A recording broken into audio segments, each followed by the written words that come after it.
സദ്ഗുരു ശരണം. നമ്മുടെ ഈ വിഷയത്തെ സംബന്ധിച്ചിടത്തോളം ഏറെ ഗഹനമായ ഒരു കാര്യത്തിലൂടെയാണ് നമ്മളെല്ലാവരും കടന്നു പോകുന്നത്. പ്രധാനമായും ദേവസങ്കല്പവും ഗുരുസങ്കല്പവും തമ്മിലുള്ള വ്യത്യാസം. അതിൻ്റെ രണ്ടാമത്തെ പ്രഭാഷണമാണ് ഇന്നിവിടെ നടക്കുന്നത്. ഈ ഗുരുവാണി എക്കാലത്തേക്കും സ്മരണാർഹമാണെന്ന് ഗുരു നമ്മളോട് പറഞ്ഞതിൻ്റെ അടിസ്ഥാനത്തിലാണ്. എക്കാലത്തും ഇത് ചർച്ച ചെയ്യേണ്ടതാണെന്നുള്ള കൽപ്പനയുടെ അടിസ്ഥാനത്തിലാണ് ഈ വിഷയത്തെക്കുറിച്ച് കാലികമായി നമ്മൾ ഇന്ന് സംസാരിക്കുവാനായിട്ട് ഉദ്ദേശിക്കുന്നു. പരമ്പരയിലുള്ള എല്ലാ ആളുകളും ഇതിൽ ഭാഗവാക്കായിരിക്കും കാണുന്നതിൽ വളരെ വലിയ സന്തോഷമുണ്ട്. ദേവസങ്കല്പവും ഗുരുസങ്കല്പവും തമ്മിലുള്ള വ്യത്യാസം എന്ന വിഷയം അതിഗഹനമാണ് എന്ന് ഇവിടെ സൂചിപ്പിക്കുകയുണ്ടായി. അത്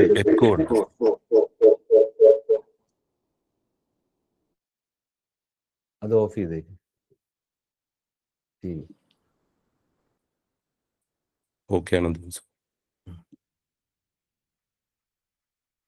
സദ്ഗുരു ശരണം. ദേവസങ്കല്പവും ഗുരുസങ്കല്പവും തമ്മിലുള്ള വ്യത്യാസം. ഈ ഗുരുവാണി നിത്യസ്മരണാർഹമാണെന്ന് ഗുരു നമ്മളോട് അരുൾ ചെയ്യുകയുണ്ടായി. അതുകൊണ്ട് തന്നെയാണ് എക്കാലത്തും ഇത് ചർച്ച ചെയ്യേണ്ടതാണെന്നുള്ള ഗുരു കൽപ്പന നമ്മളെല്ലാവരും അനുസരിക്കുന്നു. ഗുരുവാണിയുടെ ആദ്യ ഭാഗത്ത് തന്നെ പറയുന്ന കാര്യങ്ങളാണ് അന്നമയം, പ്രാണമയം, മനോമയം, വിജ്ഞാനമയം, ആനന്ദമയം എന്നിവ. ഇതേക്കുറിച്ച് വളരെ ബൃഹത്തായി പലപ്പോഴും പല ഗുരുവാണികളിലായിട്ട് ഗുരു സംസാരിച്ചിട്ടുണ്ട്. പല പുസ്തകങ്ങളിലായിട്ട് ഗുരു എഴുതിയിട്ടുണ്ട്. ചുരുക്കം ചില വാക്കുകൾ മാത്രമേ ഇതിനെക്കുറിച്ച് ഈ ഗുരുവാണിയിൽ പറയുന്നുണ്ടെങ്കിൽ തന്നെയും ഇതിന് വളരെ വലിയ പ്രാധാന്യമുണ്ട്. ഇതിൻ്റെ തുടക്കം തന്നെ, ഈ ഒരു ലേഖനത്തിന്റെ തുടക്കം തന്നെ, ഈ ഗുരുവാണിയുടെ തുടക്കം തന്നെ അങ്ങനെയാണ്. ഈ വിഷയത്തിൽ ഗുരു നൽകിയിരിക്കുന്ന അതീവമായ പ്രാധാന്യത്തെ കണക്കിലെടുത്തുകൊണ്ടാണ് ഇങ്ങനെയുള്ള സംഭാഷണം നടത്തണമെന്നുള്ള ഗുരുസ്ഥാനീയ അഭിവന്ദ്യ ശിഷ്യപൂജിതയുടെ കൽപ്പനയെ നമ്മളെല്ലാവരും ശിരസ വഹിക്കുന്നു.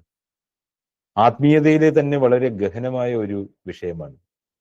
എൻ്റെ പരിമിതമായ അറിവിനുള്ളിൽ ഈ വിഷയത്തെക്കുറിച്ച് എങ്ങനെ എല്ലാവരോടും ഇത് പങ്കുവെക്കുവാൻ സാധിക്കുമെന്ന് എനിക്ക് അറിയില്ല.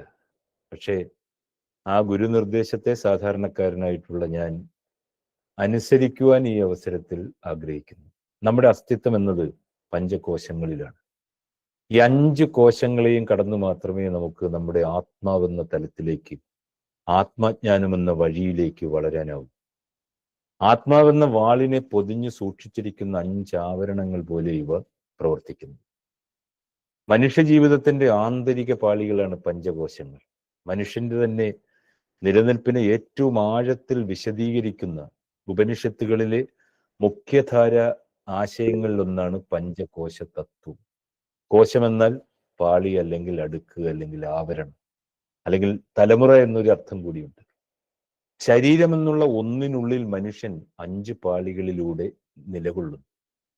അവ ഈ ശാരീരികതയിൽ നിന്നും ആത്മീയതയിലേക്ക് ഉയരുന്ന ഒരു ആന്തരിക യാത്രയെയും വികാസത്തെയും പ്രതിനിധീകരിക്കുന്നു. പഞ്ചകോശങ്ങൾ ഇവയാണ്: അന്നമയകോശം, ശരീരത്തിന്റെ പാളി; പ്രാണമയകോശം, ശ്വാസ ജീവശക്തി പാളി; മനോമയകോശം, മനസ്സിന്റെ പാളി; വിജ്ഞാനമയകോശം, ബുദ്ധിജ്ഞാന പാളി; ആനന്ദമയകോശം, ആത്മാനന്ദ പാളി.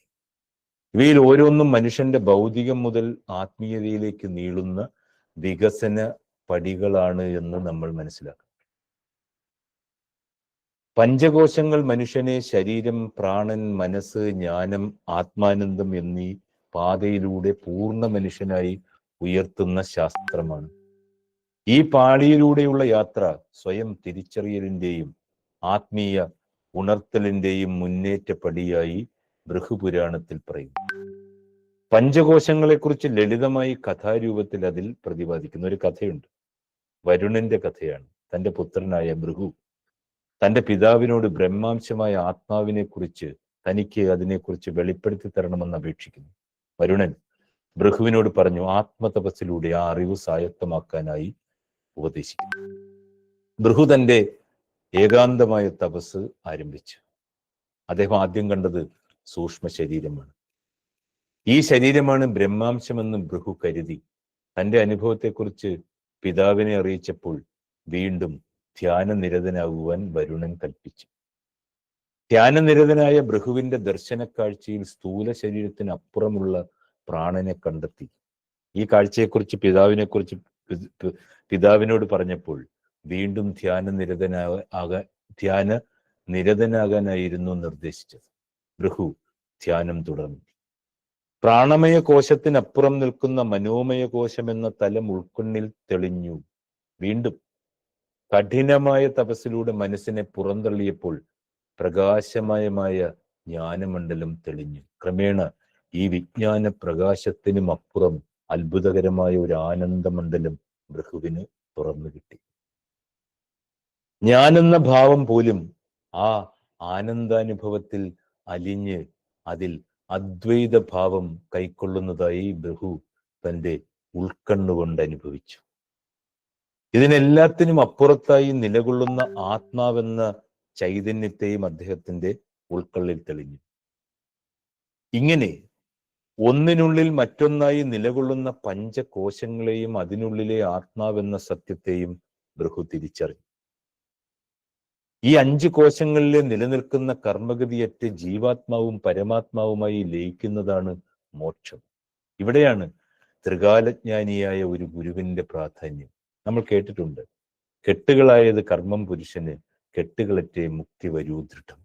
ഇതാണ് ഭാഗവത കീർത്തനത്തിൽ പറയുന്നത്. നമ്മുടെ പഞ്ചകോശങ്ങളിൽ നിൽക്കുന്ന കർമ്മഗതിയെ കണ്ടറിയുന്ന ഗുരുവിന് മാത്രമേ നമ്മുടെ കെട്ടുകൾ ഇറക്കാനാവൂ. അന്നമയ കോശം എന്ന് പറയുന്നത് ശരീരത്തിന്റെ പാളിയാണ്. നമ്മളൊക്കെ കഴിക്കുന്ന ഭക്ഷണത്തിൽ നിന്നും നിർമ്മിച്ചിരിക്കുന്ന ഈ പാളിയാണ് ഏറ്റവും പുറത്തുള്ളത്. ശരീരത്തിന്റെ രൂപം, ആരോഗ്യം, വളർച്ച, ക്ഷയം ഇതെല്ലാം ഇതിന്റെ ഭാഗങ്ങളാണ്. ഇത് ഇല്ലാതെ മനുഷ്യ ജീവിതത്തിന് തുടക്കമില്ല. ഏറ്റവും നശ്വരമായ പാളി ഇതാണ്. ശരീരത്തിന്റെ നൈർമല്യം ജീവിതത്തിന്റെ അടിസ്ഥാനമായാലും അതിലാണ് ജീവിതത്തിന്റെ സമ്പൂർണത ഒതുങ്ങുന്നതെന്ന് നമുക്ക് പറയാനാവില്ല. ഈ ശരീരം നശിച്ചു പോയാൽ അണുക്കൾ ഉണ്ടാവും. 3 തരം ശരീരങ്ങളാണ് നമുക്കുള്ളത്. സ്ഥൂലമായ ശരീരം, സൂക്ഷ്മമായ ശരീരം, കാരണ ശരീരം. നമ്മുടെ സ്ഥൂല ശരീരം എന്നതാണ് അന്നമയ കോശം. അന്നമയ കോശം എന്നത് അന്നം കൊണ്ട് നിർമ്മിതമായ ഒരു കവചം. അന്നം എന്നത് ഭക്ഷണം എന്ന അർത്ഥത്തിലാണ്, ഞാൻ നേരത്തെ പറഞ്ഞു. മനുഷ്യ ശരീരം ഭക്ഷണത്തിൽ നിന്നാണ് വളരുന്നത്. അതുകൊണ്ട് ശരീരത്തെ അന്നമയ കോശം എന്ന് പറയുന്നു. ഇത് നമ്മുടെ ദേഹം, അസ്ഥികൾ, പേശികൾ, രക്തം, ത്വക്ക് എന്നിവ ഉൾപ്പെടുന്ന ഒരു സ്ഥൂല ശരീരമാണ്, അതായത് ഭൗതിക ശരീരം. ഇത് ദൃശ്യമായ ശരീരമാണ്, നമുക്ക് കാണാൻ കഴിയുന്ന ഒരു കാര്യമാണ്. ഇത് തൊടാവുന്നതാണ്, സ്പർശിക്കാവുന്നത്, അനുഭവിക്കാവുന്നതാണെന്ന് തൈത്തിരീയോപനിഷത്തിൽ പറയുന്നു. അന്നം യേനൈ താനി ഭൂതാനി ജയന്തേ യേന ജാതാനി ജീവന്തി യത് പ്രയന്ത്യ അഭിസംവിശന്തി തദന്നം. ഏതൊരു അന്നത്തിൽ നിന്നാണോ, അതിന്റെ അർത്ഥമാണ് പറയുന്നത്. ഈ സകല ജീവജാലങ്ങളും ഉത്ഭവിക്കുന്നത് ഏതിനാലാണോ അത് ജനിക്കുന്നത്, അത് നിലനിൽക്കുന്നത്, ജീവിക്കുന്നത്, ഏതിലേക്കാണോ ലയിക്കാൻ വേണ്ടിയാണോ അവ സഞ്ചരിക്കുന്നത്, അതാണ് അന്നം. എല്ലാ ജീവികളുടെയും ഉത്ഭവം എന്ന് പറയുന്നത് അന്നത്തിൽ നിന്നാണ്. അവർ അന്നത്തിലാണ് ജീവിക്കുന്നത്, അവസാനം അന്നത്തിലേക്കാണ് അവർ ലയിക്കുന്നത്. അന്നമയ കോശം നമ്മുടെ ശാരീരികമായ നിലവാരത്തെ പ്രതിനിധീകരിക്കുന്നു. ആത്മസാക്ഷാത്കാരത്തിലേക്ക് പോകുന്ന മാർഗത്തിൽ ആദ്യം ശരീരത്തെ ശുദ്ധമായി സൂക്ഷിക്കാനും നിയന്ത്രിക്കാനും പഠിക്കേണ്ടത് അത്യാവശ്യമാണ്. ശരീരശുദ്ധിയും നിയന്ത്രണവും ഇല്ലാതെ ആത്മാവിലേക്കുള്ള പ്രവേശനം ദുഷ്കരമാണ്. അന്നമയകോശം മനുഷ്യന്റെ ആത്മീയ യാത്രയിലെ ആദ്യ പടിയാണ്. ശരീരത്തെ ബോധ്യമായും ശുദ്ധമായും സൂക്ഷിക്കുമ്പോഴാണ് അടുത്തുള്ള കോശങ്ങളിലേക്കുള്ള, അതായത് പ്രാണമയ, മനോമയ മുതലായ സ്ഥലങ്ങളിലേക്കുള്ള മുന്നേറ്റം സാധ്യമാകുന്നു. മഹാഭാരതത്തിൽ ഇതിനെക്കുറിച്ച് സാധീകരിക്കുന്ന ഒരു ഭാഗമുണ്ട്. വനവാസകാലത്താണ് അത് പറയുന്നത്. ദ്രൗപദി പാണ്ഡവരുടെ വാസസ്ഥലത്തെയും വസ്ത്രത്തെയും ഭക്ഷണത്തെയും ഒക്കെ എപ്പോഴും ശുദ്ധമായി സൂക്ഷിക്കുവാൻ പ്രത്യേകമായ ശ്രദ്ധ പുലർത്തിയിരുന്നു. ദ്രൗപദി ഭക്ഷണമൊരുക്കുമ്പോൾ എപ്പോഴും ശുദ്ധജലം, ശുദ്ധമായ പരിസരം, ശുദ്ധ വൃത്തികൾ എന്നിവ കർശനമായി പാലിച്ചിരുന്നു. അതിനാലാണ് പാത്രത്തിന്റെ ദൈവികത നിലനിന്നത്. ഒരു ദിവസം ദുർവാസാവ് മുനിയും ശിഷ്യരും വനത്തിലൂടെ യാത്ര ചെയ്തു വന്നുകൊണ്ടിരിക്കുന്ന സമയത്ത് വിശന്ന് തളർന്ന് അവശരായ അവർ യാദൃശ്ചികമായിട്ട് പാണ്ഡവരെ കണ്ടു. ദ്രൗപദി മഹർഷിക്കും ശിഷ്യന്മാർക്കും ആഹാരം വിളമ്പി.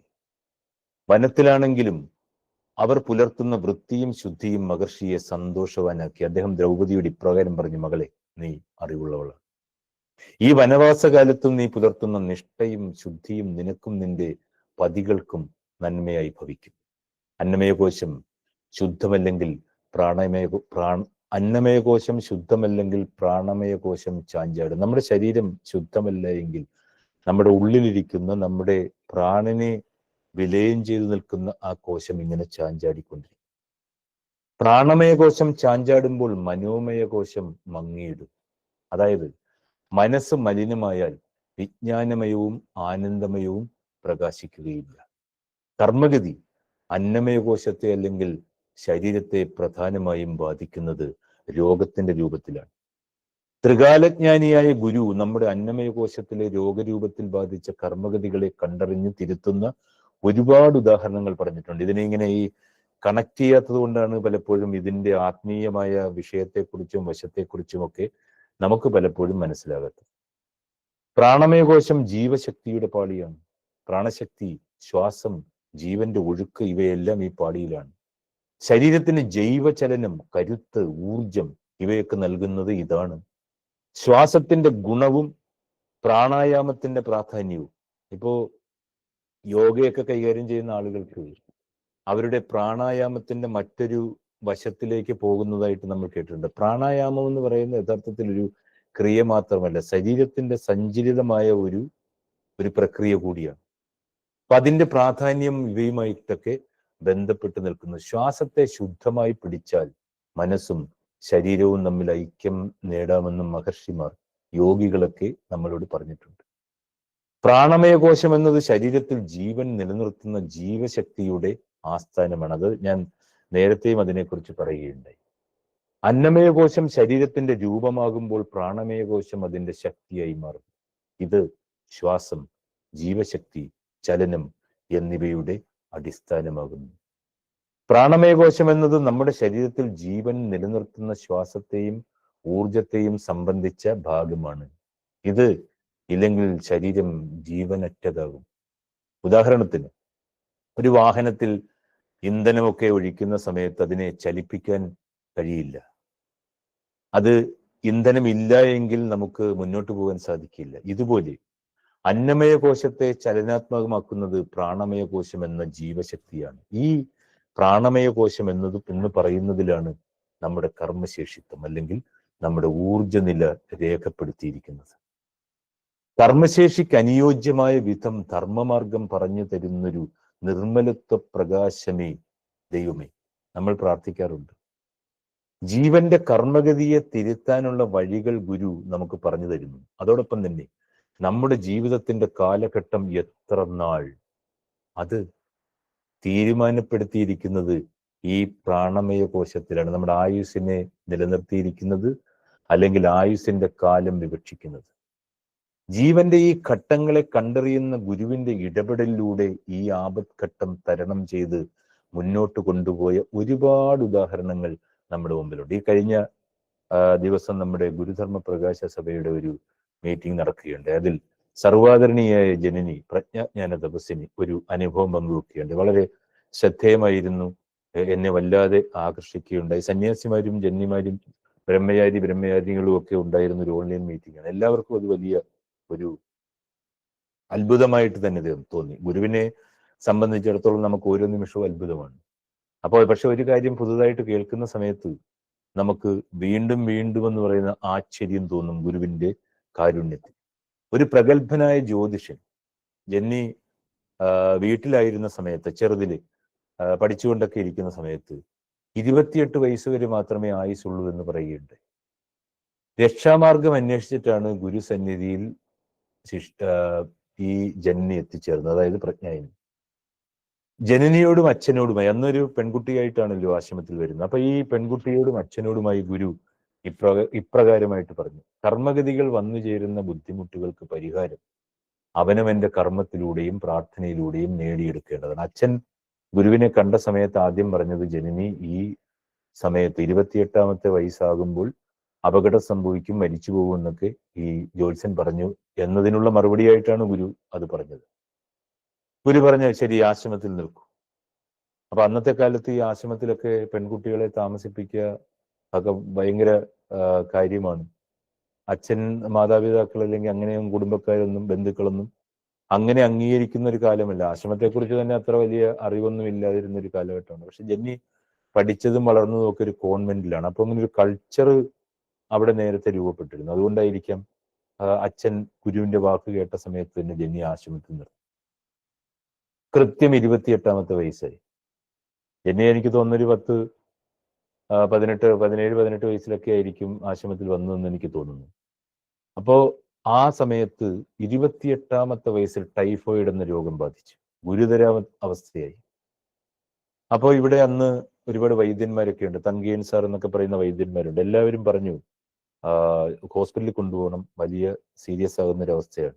ഇന്നത്തെ പോലെ ആ തരത്തിലുള്ള ടെസ്റ്റ് മറ്റു കാര്യങ്ങളൊന്നും ഇല്ലാത്തിരുന്നൊരു കാലഘട്ടത്തിലാണെങ്കിലും ഇവിടെയുള്ള വൈദ്യന്മാർക്ക് മനസ്സിലായി ഇത് നമ്മുടെ കയ്യിൽ നിൽക്കുന്ന കാര്യമല്ല, ഇത് ഹാൻഡിൽ ചെയ്യാൻ പാടാണ്, അതുകൊണ്ട് ഇത് എങ്ങനെയെങ്കിലും ഹോസ്പിറ്റലിൽ എത്തിക്കും.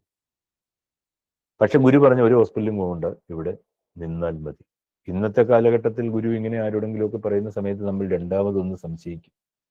പക്ഷെ അന്നത്തെ ആ കാലഘട്ടത്തിൽ ഒരു കുടുംബത്തിന്റെ അല്ലെങ്കിൽ ഈ ജനനിയുടെ വിശ്വാസം, മറ്റുള്ളവരെല്ലാവരും വന്നിങ്ങനെ പറയുമ്പോഴും ഗുരുവിന്റെ വാക്കിനെ അനുസരിക്കുവാനുള്ള ആ ഒരു അറിവ് ആ പെൺകുട്ടിയിൽ തഴച്ച് വളർന്നിരുന്നു.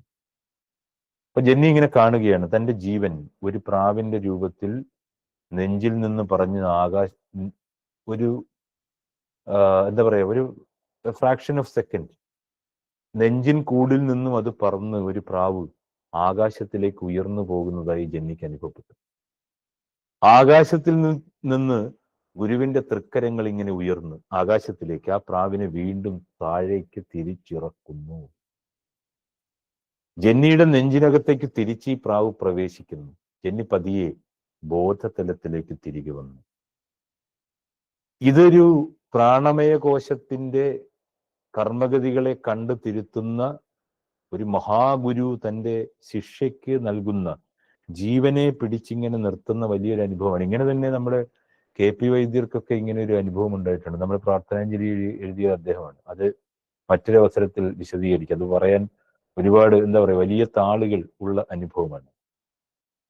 അടുത്തായിട്ട് മൂന്നാമത്തെ കാര്യം എന്ന് പറയുന്നത് മനോമയ കോശത്തെ കുറിച്ചാണ് നമ്മൾ മനസ്സിലാക്കേണ്ടത്. വികാരങ്ങളുടെ പാളി, ചിന്തകളൊക്കെയായി, വികാരങ്ങളായാലും ആഗ്രഹങ്ങളായാലും ഇമോഷൻസ് ആയാലും ഓർമ്മകളായാലും ഇതെല്ലാം ഉണ്ടാകുന്നത് മനോമയ കോശത്തിലാണ്. മനസ്സ് എവിടെ വ്യാപരിക്കുന്നു അവിടെ ഈ കോശവുമുണ്ട്.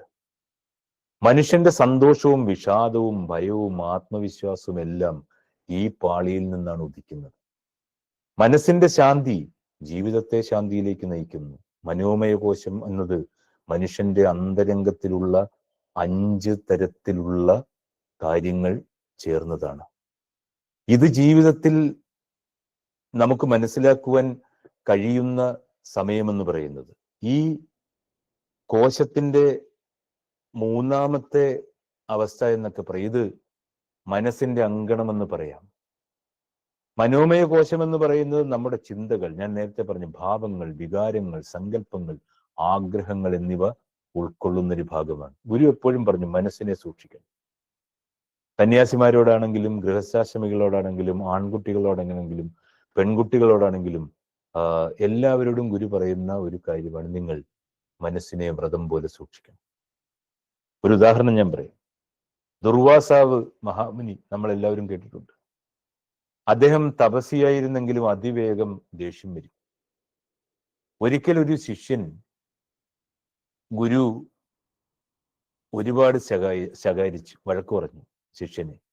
അപ്പൊ ശിഷ്യന്റെ മനസ്സിൽ ഗുരുവിനോട് ദേഷ്യമുണ്ടായി. അയാളത് പുറത്തു കാണിച്ചില്ല, എന്നാലും ആശ്രമത്തിന്റെ കർമ്മങ്ങളിൽ മുഴുകി. ഒരു ഗുരുവിന് ഇത്രയും കോപം പാടില്ലല്ലോ, എന്തിനാ ഗുരു ഇങ്ങനെ ദേഷ്യപ്പെടുന്നത്? അതായിരുന്നു അയാളുടെ ചിന്ത. ജ്ഞാനിയായ ഗുരു തന്റെ ശിഷ്യന്റെ മനസ്സിന്റെ നിലയെ തിരിച്ചറിഞ്ഞു.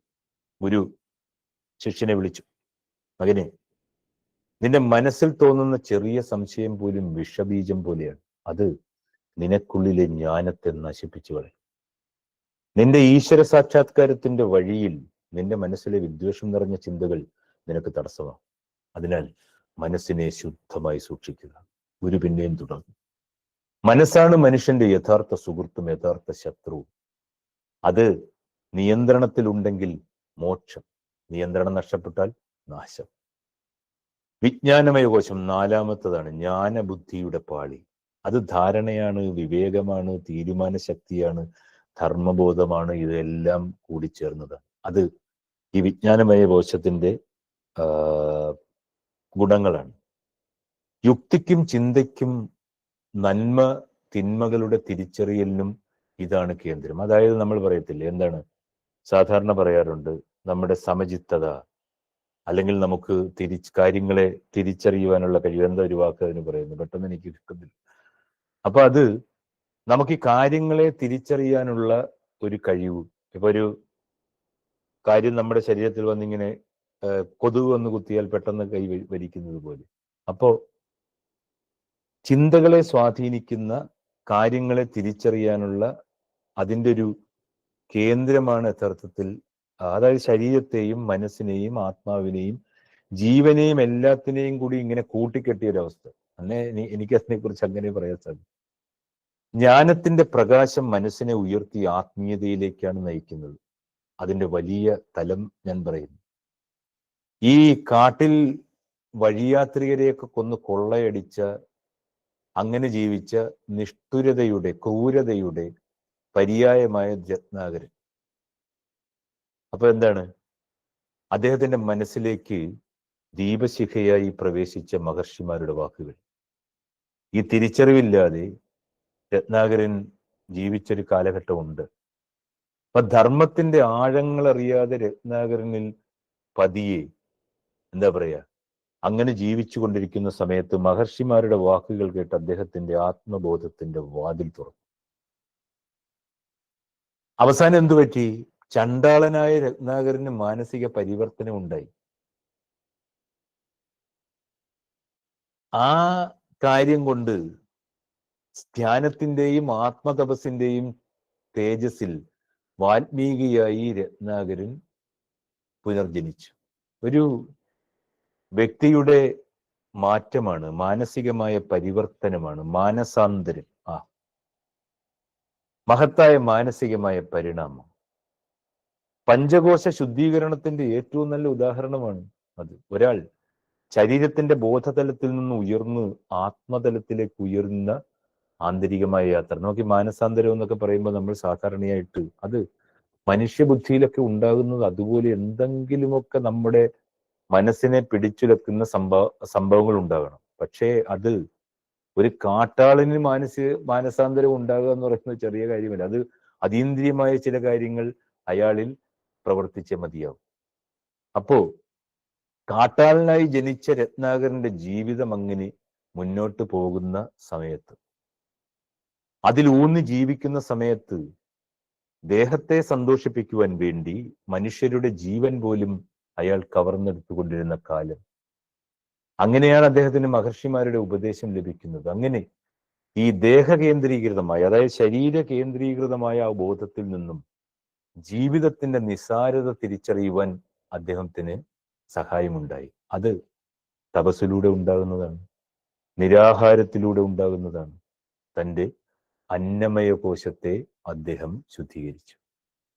തപസ്സിന്റെ നിശബ്ദതയിൽ, ആ ശബ്ദധ്വനികളിൽ ഒരാളുടെ പ്രാണശക്തി ഊർജസ്വലമായി പരിവർത്തിതമായി. പാപചിന്തകളാൽ മലിനമായ മനസ്സിൽ മഹർഷിമാരുടെ വാക്കുകൾ പ്രകാശ കിരണങ്ങളായി പതിച്ചപ്പോൾ കുറ്റബോധത്തിന്റെ അഗ്നിയിൽ അയാളുടെ ദുഷിച്ച വാസനകളെ സ്വയമായി നശിപ്പിച്ചു. അവിടെ വിജ്ഞാനമയ കോശം തുറന്നു. മനസ്സിന്റെ ശുദ്ധിയോടൊപ്പം ബോധത്തിന്റെ ഉണർവുണ്ടായി. അവസാനം അദ്ദേഹം ഭൗതിക ലോകത്തിൽ നിന്ന് മുക്തനായി ആത്മലാഭത്തിന്റെ സാഗരത്തിൽ ലയിച്ചു. ധ്യാനത്തിന്റെ ഗഹനാവസ്ഥയിൽ രത്നാകരൻ വാത്മീകിയായി നമ്മുടെ മുമ്പിൽ അവതരിച്ചു. ഇതുപോലെ നമ്മൾ ഓരോരുത്തരും നമ്മളെ ഗുരു പരിവർത്തന വിധേയമാക്കുന്നു. ഇവിടെ നമ്മൾ ചെയ്യേണ്ടത് ഗുരുവിന്റെ വാക്കുകളെ പിൻപറ്റി ജീവിതം മുന്നോട്ട് കൊണ്ടുപോകുക. ഇതാണ് നമ്മുടെ ആത്മപരിവർത്തനത്തിന്റെ വഴി. ആനന്ദമയ കോശം, അഞ്ചാമത്തെ കാര്യം, ആത്മാനന്ദത്തിന്റെ പാളി, മനുഷ്യ ജീവിതത്തിന്റെ ഏറ്റവും ഉള്ളടക്കമുള്ള പാളി. അതാണ് ശാന്തി, ആനന്ദം, സമാധി, ദൈവാനുഭൂതി.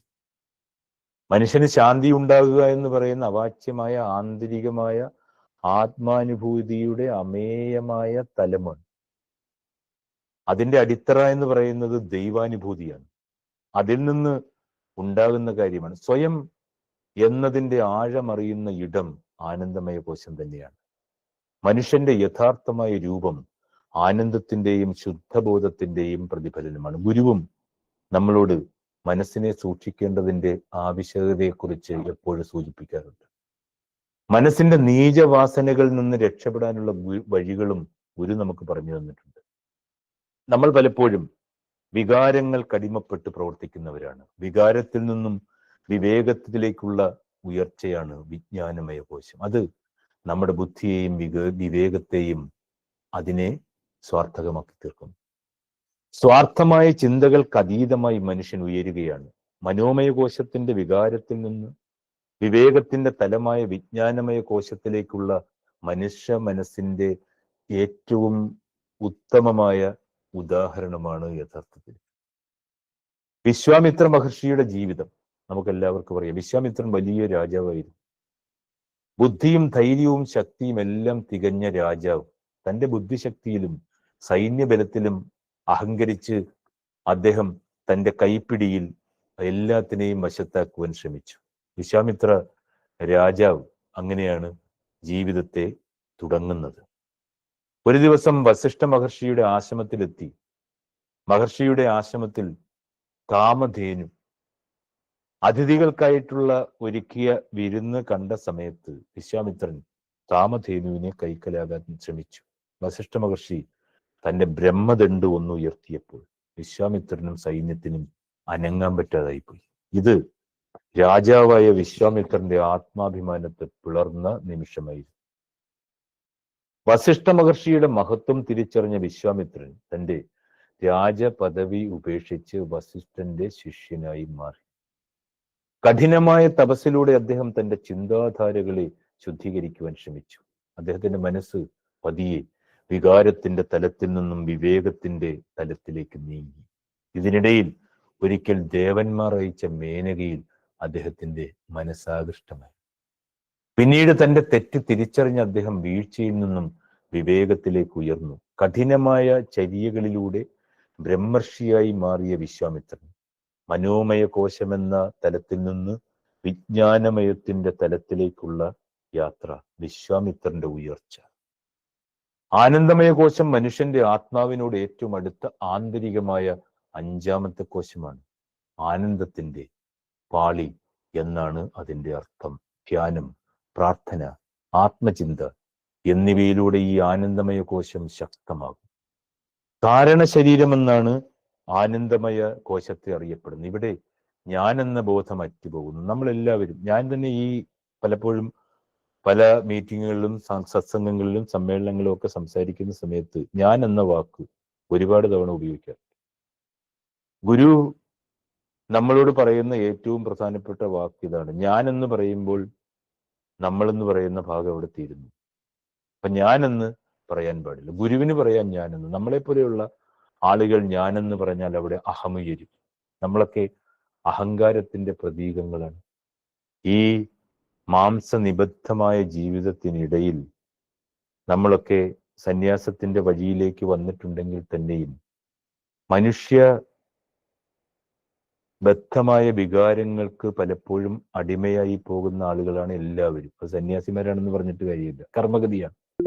ശിഷ്യപൂജിത നമ്മളെ എല്ലാവരെയും കൂടി ഒരു ദിവസം വിളിച്ച് ഒരു സന്യാസ സംഘം മീറ്റിങ്ങിന്റെ തൊട്ടു മുമ്പായി സങ്കല്പത്തിന്റെ ദിവസം. അപ്പൊ നമ്മളെ എല്ലാവരെയും കൂടി വിളിച്ചിങ്ങനെ ദർശന മന്ദിരത്തിന്റെ അവിടെ ഇരുത്തു. ശിഷ്യപൂജിത അന്ന് നമ്മുടെ മുമ്പിൽ വന്നിരുന്നു. എല്ലാവരെയും ഇരിക്കുന്ന സമയത്ത് ഗുരു നമ്മളോട് ചോദിച്ചു, നിങ്ങളുടെ ശത്രു ആരാണ്? അവ എല്ലാവരും മനസ്സിൽ പലരെയും കുറിച്ചും ചിന്തിച്ചു. ഞാനും ഒന്ന് രണ്ടാളുകളെ കുറിച്ച് ചിന്തിച്ചു. ആരും ഒന്നും മിണ്ടാതിരുന്ന സമയത്ത് വീണ്ടും ചോദിച്ചപ്പോൾ അതിൽ നിന്നും ഒരു സന്യാസി എഴുന്നേറ്റ് എന്ന് പറഞ്ഞു, നമ്മുടെ ശത്രു നമ്മുടെ കർമ്മഗതിയാണ്.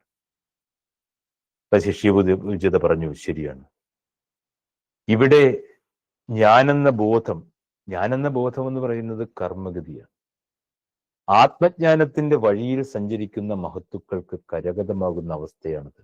ഗുരുവിന് കരഗതമാകുന്ന, നമ്മളെ പോലെയുള്ള ആളുകൾക്ക് അത്ഭുതത്തോടെ നോക്കിക്കാണുവാൻ കഴിയുന്ന അവസ്ഥ. ഭാഗവത പുരാണത്തിൽ നമ്മൾ കേട്ടിട്ടുണ്ട്, പിതാവായ ഹിരണ്യകശിപുവിൽ നിന്ന് നേരിടേണ്ടി വന്ന പീഡനങ്ങൾക്കിടയിലും പ്രഹ്ലാദൻ അനുഭവിച്ച ആനന്ദമായ അനുഭവത്തെക്കുറിച്ച്. താൻ ഏറ്റുവാങ്ങിയ ശാരീരികമായ പീഡകളൊന്നും പ്രഹ്ലാദന്റെ ഉള്ളിൽ തൊട്ടില്ല. ഉള്ളിലെ ദൈവീകമായ സാന്നിധ്യത്തിന്റെ സ്പന്ദനമുയർത്തിയ ആന്തരിക അനുഭൂതിയിൽ ലയിച്ച പ്രഹ്ലാദനെ തളർത്താൻ ഒരു ശക്തിക്കുമായില്ല. ആനന്ദമയ കോശത്തിലേക്ക് ഉയർന്ന പ്രഹ്ലാദന്റെ ആത്മാവ് ആ ചൈതന്യത്തിൽ ലയിച്ചു. ഈ ആനന്ദമയ കോശത്തിന് ഉള്ളിലിരിക്കുന്ന ചൈതന്യമാണ് ആത്മാവ്. ഈ 5 കോശങ്ങളിലെയും കർമ്മഗതിയെ കടന്നു പോകുമ്പോഴാണ് ആത്മാവ് പരമാത്മാവിൽ ലയിക്കുന്നത്. ഇതാണ് മോക്ഷം. അപ്പൊ ഈ ആദിസങ്കല്പം എന്ന് പറയുന്നത് പ്രപഞ്ചത്തിന്റെ ഈ ആനന്ദമയവും അല്ലെങ്കിൽ വിജ്ഞാനമയവുമായിട്ടുള്ള അമേയമായ കോശങ്ങളുടെ ലയനത്തിന്റെ പരിസമാപ്തിയാണ്. ഗുരു ആദിസങ്കല്പത്തിൽ ലയിച്ചു എന്ന് പറയുമ്പോൾ അതിനത്ര വലിയ പ്രപഞ്ചത്തിൽ ലയിച്ചു കിടക്കുന്ന മഹാശക്തിയുടെ ഉൾപ്രേരണയിലേക്ക് ഗുരുവിന്റെ അന്തരാത്മാവ് ലയിച്ചു. താൻ എവിടെ നിന്ന് വന്നു അവിടേക്ക് അങ്ങ് മടങ്ങിപ്പോയി. അന്നമയ കോശത്തിൽ നിന്ന് ആനന്ദമയ കോശത്തിലേക്കും മോക്ഷത്തിലേക്കുമുള്ള മനുഷ്യന്റെ പ്രയാണത്തിൽ കർമ്മഗതിയെ കണ്ടറിഞ്ഞ് അതിനെ നിവാരണ മാർഗം പറഞ്ഞു തരുവാൻ പ്രാപ്തനായ ഗുരുവിന്റെ സാന്നിധ്യം ഏറെ പ്രധാനമുള്ളത്. ഇത് തന്നെയാണ് ദേവനും ഗുരുവും തമ്മിലുള്ള വ്യത്യാസം. ദേവന് നമുക്ക് ഭൗതിക സുഖങ്ങൾ നൽകാൻ കഴിഞ്ഞെന്നിരിക്കും. പക്ഷേ ഈ ഒരു വ്യക്തിയുടെ പഞ്ചകോശങ്ങളിൽ ഇരിക്കുന്ന കർമ്മഗതിയെ കണ്ടറിഞ്ഞ് നിവർത്തിക്കുന്ന ആത്മജ്ഞാനിയായ ഗുരുവിന് മാത്രമേ ജീവന്റെ ആത്യന്തിക ലക്ഷ്യമായ പരമാത്മലയനത്തിലേക്ക് ഒരു ജീവനെ ഉയർത്തിക്കൊണ്ടുപോകാൻ സാധിക്കൂ. ശാന്തിഗിരി ആശ്രമത്തിൽ നമുക്ക് എന്താണ് മനസ്സിലാകുന്നത്? ആയിരക്കണക്കിന് ആളുകൾ, ലക്ഷക്കണക്കിന് ആളുകൾ, കോടിക്കണക്കിന് ആളുകൾ ഇവിടെ വന്ന് ക്യൂ നിൽക്കുന്നില്ല. ലോകത്തിലെ 780 അല്ലെങ്കിൽ 800 കോടി ജനങ്ങൾ എന്ന് പറയുന്നത് അതീവ പ്രാധാന്യമെന്ന് കൽപ്പിക്കപ്പെടുന്ന സുഖസൗകര്യങ്ങളുടെ ഈ പറയുന്ന ശാരീരികമായ ലോകത്ത് അഭിരമിക്കുവാൻ ആഗ്രഹിക്കുന്നു. അവർക്ക് വേണ്ടത് പണമാണ്. അവർക്ക് വേണ്ടത് ഈ പറയുന്ന സുഖസൗകര്യങ്ങളാണ്, ജീവിതത്തിന്റെ ഉയർച്ചയാണ് എപ്പോഴും.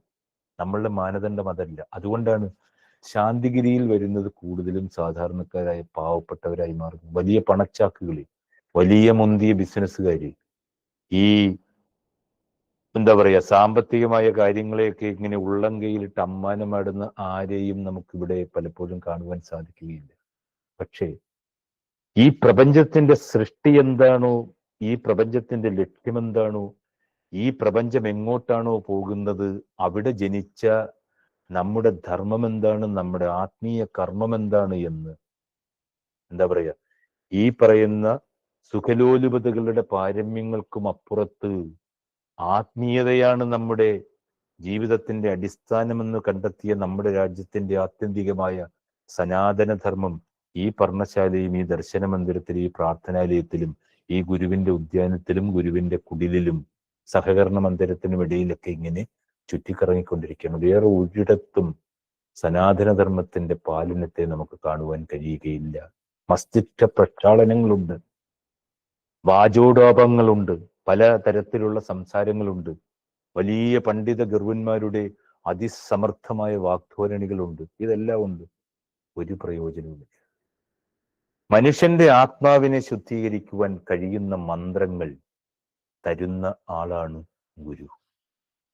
ആത്മജ്ഞാനിയായ ഗുരുവിന്റെ ശിഷ്യരാകുവാൻ ഭാഗ്യം സിദ്ധിച്ച നമുക്കോരോരുത്തർക്കും ഗുരുവിന്റെ വഴിയിലൂടെ തെറ്റുകൂടാതെ കടന്നു പോകുവാൻ കഴിഞ്ഞാൽ, ആ തെറ്റിനെ നിവർത്തിച്ച് മുന്നോട്ട് പോകുവാനായിട്ട് സാധിച്ചാൽ, ഈ ലോകത്തിൽ നമുക്ക് എന്ത് കിട്ടിയാലും ഇതിന് പകരമാവുകയില്ല എന്ന് നമ്മളെല്ലാവരും മനസ്സിലാക്കണം. നമ്മളെല്ലാവരും ശാന്തിഗിരിയിൽ വരുന്നത് പണമുണ്ടാക്കാനല്ല. ശാന്തിഗിരിയിൽ വരുന്നത് വലിയ വിജ്ഞാനത്തിന്റെ ഭണ്ഡാരങ്ങൾ സമ്പാദിച്ച് മറ്റുള്ളവനെ കുഴക്കുവാനല്ല. വലിയ തരത്തിലുള്ള എന്താ പറയുക ആർഭാടങ്ങൾ സൃഷ്ടിച്ച് നമ്മൾ ഈ പറയുന്ന തരത്തിൽ ലോകത്തെ എന്താ പറയുക വിഭ്രമിപ്പിക്കുവാനല്ല. നമ്മൾ വരുന്നത് നമ്മുടെ ജീവന്റെ മാറ്റത്തിന് വേണ്ടിയിട്ടാണ്. ഗുരുവിന്റെ വാക്കുകൾ, ഈ മഹത്തായ വാക്കുകൾ, ദേവസങ്കല്പവും ഗുരുസങ്കല്പവും തമ്മിലുള്ള വ്യത്യാസം. ഞാനൊക്കെ ഈ ആശ്രമത്തിൽ വരുന്ന കാലഘട്ടത്തിൽ ആദ്യമൊക്കെ എന്താണ് ഈ മാസികയൊക്കെ എടുത്ത് വായിക്കുന്ന സമയത്ത് കടിച്ചാൽ പൊട്ടാത്ത വളരെ എന്താ പറയാ നമ്മുടെ മാനുഷികമായ ബുദ്ധിക്ക്, നമ്മളൊക്കെ കൊച്ചു പിള്ളേരായിട്ട് നടക്കുന്ന സമയത്ത് ആ വെറുതെ ഈ വിശ്വാസികളെ കാണിക്കുവാൻ വേണ്ടിയിട്ട് ദേവസങ്കല്പവും ഗുരുസങ്കല്പവും തമ്മിലുള്ള വ്യത്യാസം എന്നൊക്കെ പറഞ്ഞിട്ട് അതിലെ 4-5 വാക്കുകളൊക്കെ പലപ്പോഴും നമ്മൾ രക്ഷപ്പെട്ടുകൊണ്ടിരുന്നത്, പലപ്പോഴും ഈ സത്സംഗങ്ങൾ പൗർണമിയിലൊക്കെ ചേർത്തലയിലൊക്കെ എന്താ പറയാ കൊച്ചു പിള്ളേരായിട്ട് നടക്കുന്ന സമയത്ത് പ്രാർത്ഥനാ യോഗങ്ങളിലൊക്കെ സംസാരിക്കുന്ന സമയത്ത് നമ്മളൊക്കെ രക്ഷപ്പെട്ടത് ഗുരുവിന്റെ ഈ വാക്കുകൾ കൊണ്ടാണ്. അത് ആ എന്താ പറയാ നമ്മളുടെ ബുദ്ധിക്കും നമ്മുടെ ചിന്തയ്ക്കും അതീതമായി മലയാളത്തിന്റെ ഈ സാമാന്യമായ പദങ്ങളെ ഗുരു കൈകാര്യം ചെയ്തിരിക്കുന്നത് മറ്റൊരു രീതിയിലാണ്. അപ്പൊ അതിനെയൊക്കെ കണ്ട് പലപ്പോഴും നമ്മുടെ കണ്ണ് തള്ളിപ്പോയിട്ടുണ്ട്. അതൊക്കെ വായിച്ചിട്ടെന്ന് പറയുന്നത് നമ്മുടെ കൺട്രോൾ പോയിട്ടുണ്ട്. പക്ഷെ അന്നും ഈ വാക്കുകൾക്കൊരു പ്രകാശമുണ്ട്. ഗുരുവിനെ കുറിച്ചുള്ള അപദാനങ്ങൾ കേൾക്കുന്ന സമയത്ത് നമ്മുടെ ഹൃദയത്തിലൂടെ എന്താ പറയുക വൈദ്യുത കാന്തിക തരംഗങ്ങൾ കടന്നുപോകും. ആ വാക്കുകൾക്ക് പ്രകാശമുണ്ട്. അതാണ് പ്രകാശത്തിന്റെ പദങ്ങൾ. ഗുരുവിന്റെ വാക്കുകൾ എപ്പോഴും പ്രകാശത്തിന്റെ പദങ്ങളാണ്. അത് കേൾക്കുവാൻ, അത് വായിക്കുവാൻ. ഇപ്പൊ ഈ സത്സംഗം തന്നെ ഞാൻ ഇവിടെ പറയുന്ന സമയത്ത് അത് ഞാൻ പറയുന്ന വാക്കായിട്ട് നിങ്ങൾ ധരിക്കുവാൻ പാടില്ല. ഞാൻ പറയുന്നത് ഈ സത്സംഗത്തിന് മുൻപായി ഗുരുവിന്റെ വാക്കുകളിലൂടെ കടന്നുപോയി എനിക്ക് മനസ്സിലാകാവുന്ന എൻ്റെ പരിമിതമായ അറിവ് വെച്ചുകൊണ്ട് അതിനെ എന്താ പറയാ അതിനെ അപഗ്രഥിച്ചൊന്നും പറയാൻ എന്നെ പോലെയുള്ള ഒരു സാധാരണക്കാരനായിട്ടുള്ള ആള് പറയുമ്പോൾ അതൊരു സമുദ്രവും, ഗുരുവിന്റെ വാക്കുകൾ ഗുരുവാണികൾ എന്ന് പറയുന്ന ഒരു സമുദ്രവും, എന്നെ പോലെ പൊട്ടനായ ഒരാളിനെ സംബന്ധിച്ചിടത്തോളം എന്ന് പറഞ്ഞാൽ ഞാനെന്ന് പറയുന്ന ഒരു കപ്പ് വെള്ളവും മാത്രമാണ്. പക്ഷേ എന്നിൽ ആ സമുദ്രത്തിന്റെ ആ കപ്പ് വെള്ളത്തിൽ സമുദ്രത്തിന്റെ ഉപ്പുണ്ടാകാം, തിരകളുണ്ടാകാം. നമ്മൾ വിശ്വാസികൾ അല്ലെങ്കിൽ നമ്മൾ ഗുരുവിന്റെ മക്കൾ ആ സമുദ്രത്തിന്റെ തിരയിലെ ഓരോ തുള്ളികളാണ്. അത് മനസ്സിലാക്കി നമ്മുടെ നിസ്സാരതകൾ, നമ്മുടെ നശ്വരതകൾ, നമ്മുടെ പരിമിതികൾ, ഇതൊക്കെ നമ്മൾ മനസ്സിലാക്കുവാൻ നമുക്ക് കഴിയുമ്പോഴാണ് നമ്മൾ ഗുരുവിൽ വിലയം പ്രാപിക്കുന്നത്. ഇന്നത്തെ ഈ സത്സംഗത്തിൽ എത്തിയിരിക്കുന്ന എല്ലാവരോടുമുള്ള എൻ്റെ സ്നേഹാദരങ്ങൾ അറിയിക്കുന്നു.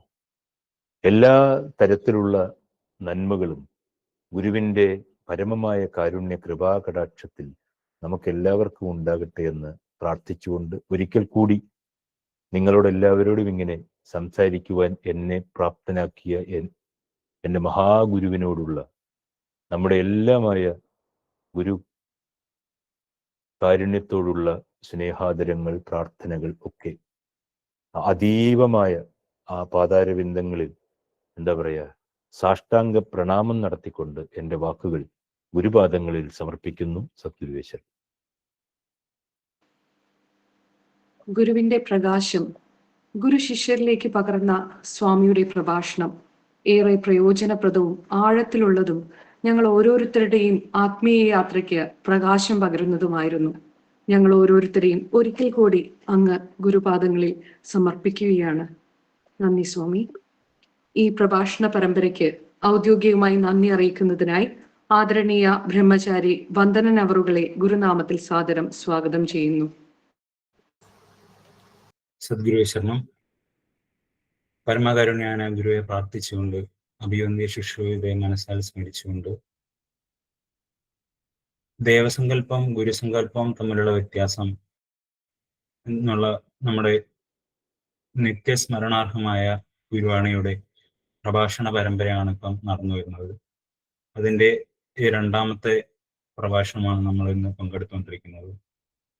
എല്ലാ ആദ്യത്തെ ശനിയാഴ്ചയും മൂന്നാമത്തെ ശനിയാഴ്ചയും നടക്കുന്ന ഈ ഒരു പ്രഭാഷണ പരമ്പര തികച്ചും നമുക്ക് വളരെ രീതിയിൽ നമുക്ക് ഗുരുവിന്റെ കാര്യങ്ങൾ മനസ്സിലാവുന്നുണ്ട്. കാരണം ഇതെല്ലാ ഗുരു ശാന്തി മാസികകളിലും വരുന്ന ഒരു ഗുരുവാണ്. അപ്പൊ അതിലെഴുതിയിട്ടുണ്ട് ഇതുപോലെ നിത്യസ്മരണാത്മായ ഗുരുവാണ് ഞാൻ. അതുകൊണ്ട് പക്ഷെ നമ്മൾ ഓരോ പ്രാവശ്യം എത്രമാത്രം അത് മനസ്സിരുത്തി അത് വായിച്ചിട്ടുണ്ട് എന്ന് നമ്മൾ ചിന്തിക്കേണ്ടിയിരിക്കുന്നു. കാരണം നമ്മൾ പലപ്പോഴും സ്ഥിരം കാണുന്ന ഗുരുവാണിയാണ്ട് അത് നമ്മൾ വായിക്കും, പക്ഷെ അത് മനസ്സിരുത്തി അങ്ങനെ നമ്മൾ എത്രത്തോളം വായിച്ചിട്ടുണ്ടെന്നുള്ളത് ഒരു ചിന്തിക്കേണ്ട ഒരു കാര്യമാണ്. അപ്പൊ സ്വാമി ഇന്ന് നമുക്ക് ഈ കാര്യങ്ങൾ പറഞ്ഞ് തന്ന സമയത്ത് അതിന്റെ എന്താണ് അതിലുള്ളിലുള്ള കാര്യങ്ങൾ നമുക്ക് പലതും മനസ്സിലാകുന്നുണ്ട്. അങ്ങനെ ഈ ഒരു ഗുരുവാണിയുടെ പ്രാധാന്യം നമുക്ക് മനസ്സിലായി തുടങ്ങിയിട്ടുണ്ട്. അപ്പം ആദ്യമായി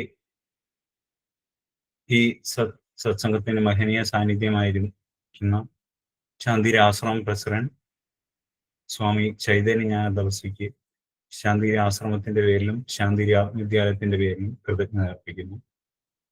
പിന്നെ നമുക്കിന്ന് മുഖ്യ പ്രഭാഷണം നടത്തിയ സ്വാമി ആശ്രമത്തിലെ ജനറൽ സെക്രട്ടറി സ്വാമി ഗുരുരത്ന ജ്ഞാനദവസി നമ്മുടെ ഈ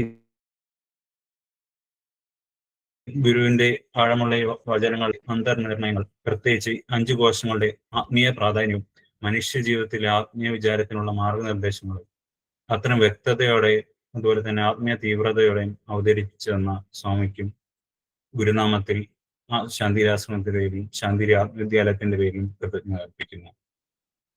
അതുപോലെ നമ്മുടെ ഇന്നിവിടെ പങ്കെടുത്ത സർവാധരണീയ സ്വാമിമാരും സന്യാസിനിമാരും അതുപോലെ സമാദരണീയ സന്യാസിമാരും അതുപോലെ ആദരണീയ സന്യാസിമാർക്കും ബ്രഹ്മചാരികൾക്കും ഗുരുനാമത്തിൽ ശാന്തിരി ആശ്രമത്തിന്റെ പേരിൽ ശാന്തിരി ആത്മവിദ്യാലയത്തിന്റെ പേരിലും കൃതജ്ഞത അർപ്പിക്കുന്നു.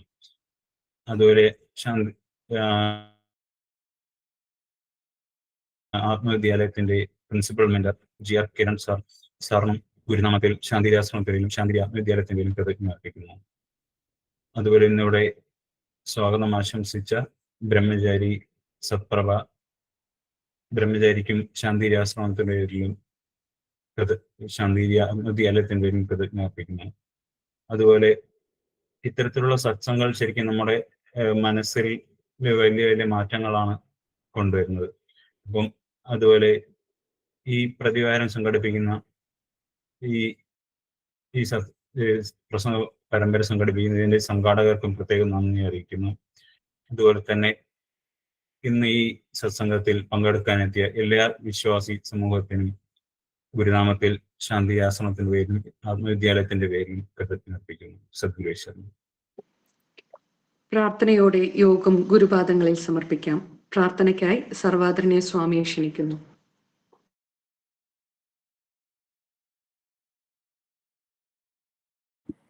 മ്യൂട്ടാണ് സ്വാമി. ഓം ശ്രീ കരുണാകര ഗുരു പരബ്രഹ്മണേ നമഃ. ഓം ശ്രീ കരുണാകര ഗുരു സത്യപ്രദായ നമഃ. ഓം ശ്രീ കരുണാകര ഗുരു അതീവ സത്യപ്രകാശായ നമഃ. ഓം ശ്രീ കരുണാകര ഗുരു അതീവ സത്യപ്രകാശായ നമഃ.